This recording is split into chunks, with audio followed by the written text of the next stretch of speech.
पूर्व मुख्यमंत्री हरीश रावत ने अपने आवास पर पहाड़ी व्यंजनों के साथ एक भोज का आयोजन किया। आयोजन का उद्देश्य पहाड़ की संस्कृति से लोगों को जोड़ना था। इस मौके पर खबरें अभी तक के संवाददाता नासिर हुसैन ने खास बातचीत की है। क्या कुछ बातचीत रही वो आपको सुनाएंगे, सुनिए।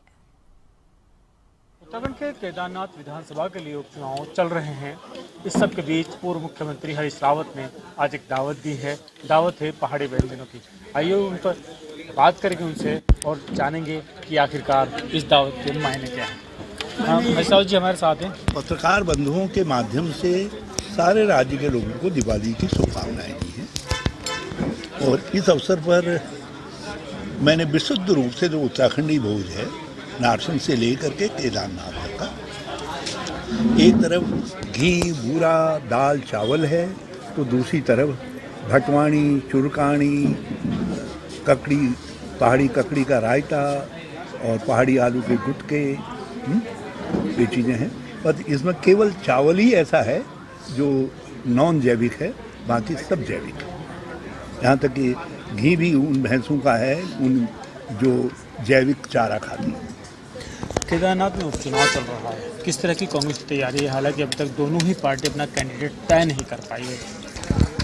हमारा तो तय है, हम तो भाजपा को देख रहे हैं,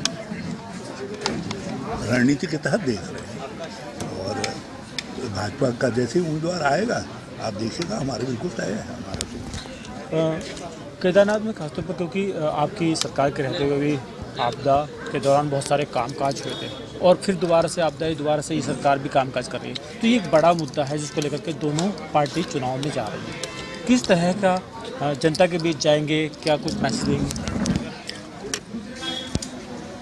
देखिए, सबसे बड़ा सवाल तो राज्य के अंदर लोकतंत्र की रक्षा का है।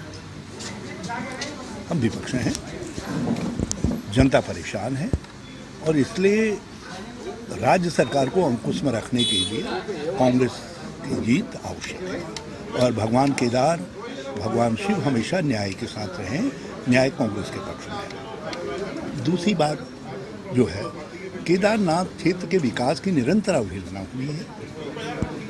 अब मुख्यमंत्री को याद आई, लोग कह रहे हैं 2.5 साल कहाँ थे महाराजा, आपने तो कुछ किया ही नहीं, आपको याद नहीं आई और लोग हमारे 3 साल के कार्यकाल से तुलना कर रहे हैं वहाँ के विकास की। जो है, आपने केदार की अवमानना की है, आपने शिला भेज दी दिल्ली, कह दिया वैकल्पिक केदारनाथ बना रहे हैं। आप तो आदिगुरु शंकराचार्य हो गए दिल्ली में, तो सबको ये बात पसंद नहीं आई, उसको लोगों ने अपमान माना है, उसको केदारनाथ जी का अपमान माना है, शिव का अपमान माना है, उसका दंड है। फिर आपने 223 किलो कहा, फिर 23 किलो में आ गए और अब पता चला है कि वहाँ खाली जो है सोने की फॉगिंग हुई है और ये फॉगिंग इसलिए की गई ताकि जो है वहाँ जो चांदी लगी थी कुछ, उसको निकाला जा सके। केदारनाथ की तो मिट्टी भी अनमोल है, तो कहाँ वो चांदी गई और कहाँ वो 223 या 23 किलो जो भी वो सोना गया। उल्टा जब शंकराचार्य जी ने पूछा, आप शंकराचार्य जी की अवमानना करने लगे। भाजपा के लोग इतने घमंड में हैं और वहाँ के तीर्थ पुरोहितों की इन्होंने निरंतर उनके अधिकारों को छीनने की कोशिश की है, उनकी अवमानना की है, उनको परेशान किया है और इन्होंने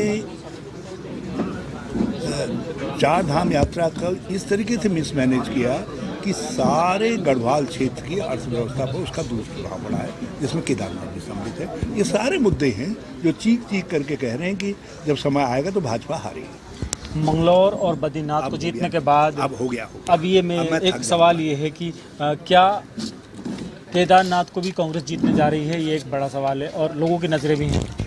हाँ, केदारनाथ निश्चित तौर पर जीतते हैं और इस राज्य के लिए जीत रहे हैं, लोकतंत्र के लिए जीत रहे हैं और केदारनाथ जी के विकास के लिए, वहाँ की जनता की सेवा के लिए जीत रहे हैं। केदारनाथ की मान, प्रतिष्ठा, मर्यादा का हनन करने वाला दंडित होता है, इसके लिए चुनाव लड़ रहे हैं, इसलिए कांग्रेस की जीत आ रही है। तो ये पूर्व मुख्यमंत्री हरीश रावत जी का कहना है कि जैसे मंगलौर और बद्रीनाथ चुनाव को कांग्रेस ने जीता है, अब चूंकि लोगों की उम्मीदें हैं और इसीलिए केदारनाथ का जो उपचुनाव होने वाला है इस पर भी कांग्रेस भारी मतों से जीत हासिल करेगी। सहयोगी सौरभ कुमार के साथ नासिर हुसैन, खबरें अभी तक, देहरादून।